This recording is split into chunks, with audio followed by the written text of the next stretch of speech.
Right now, we have the Sunday Spotlight, shining this week on George Saunders.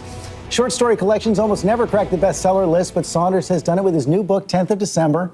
The New York Times hailed him as the writer for our time in a buzzy feature, saying he wrote the best book you'll read this year. It is the best fiction I've read this year, so it's a real pleasure to welcome you to this week. And boy, you must be loving all of this attention. Yeah, I think when I was younger, I might have gotten a little bit, neurotic, but now I'm just having a great time. Well, and you've earned it, and the book really is remarkable. It's so rich in so many ways, funny and dark, realistic and absurd at the same time.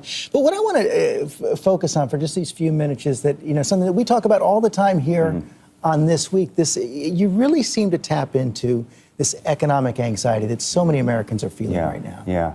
Well, I mean, it seems like that's the big American subject that we can't, you can talk about race, you can talk about sex, you can talk about your biopsy, but when you get into class, people kind of clench up.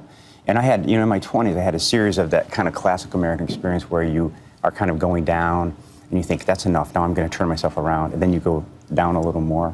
So I think that kind of had a tenderizing effect and kind of... You say when you started that, in that experience, you were an Ayn Rand guy, you said. I very much was. I went to the School of Mines in Colorado, and kind of a dull-witted, sort of vaguely right-wing kind of person who didn't really know much about politics. And then I went to Asia in the oil business, and that really opened up my eyes to suffering and to the fact that wealth doesn't necessarily indicate that you are virtuous. It just sort of an element of luck and so on. And one of the things you write about, I think the phrases you've said is the absence of wealth creates an erosion of grace. Right.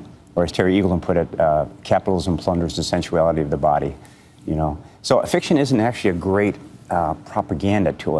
Often the first impulse of a writer is kind of to pull up the big manure truck of his ideas and his politics and just sort of stand there, reader, and dump it.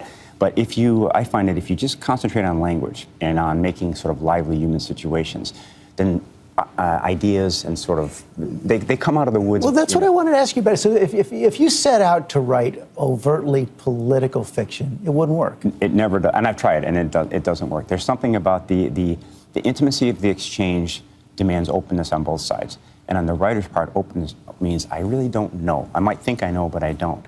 And it's weird because the way to get to those ideas is through the language, paying close attention to phrases and sentences. And if you do that in kind of an open state, not only will the ideas show up, but they'll be the highest form of your ideas. They won't be propagandistic, they won't be superficial, but they'll be deep and sort of ambiguous. It also seems like one of the things you're trying to create space for in those sentences is space for heart. Yes. And that's another way of reaching across our divides. That's right. I love that Longfellow quote, which I'll probably mangle, but it said, if we could look into the secret histories of our enemies, we would find sufficient suffering and sorrow to disarm our hostility. And I think fiction is kind of almost like a mechanical way to work through your own shallowness. You start off with a kind of a condescending relationship to your character, almost by definition. And as you work with the sentences, you find that the bad sentences are equal to simplicity or condescension. And as you work with language, you move yourself towards complexity and often to a state of confusion where you really don't quite know what you think about the person. You may not, but when you send it out into the world, what do you hope to get back? I think the highest version is you're sending out a bundle of energy, concentrated energy that you've made with your own sweat, really, and your heart.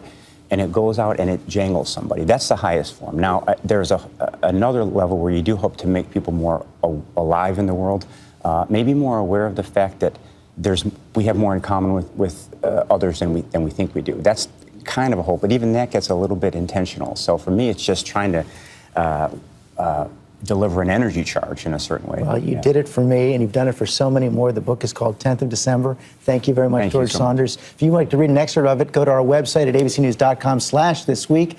And now we have some good news. As you know, this is the place in our program where we honor the sacrifices of our service members killed in action. But for the second week in a row, the Pentagon released no names of soldiers killed in Afghanistan.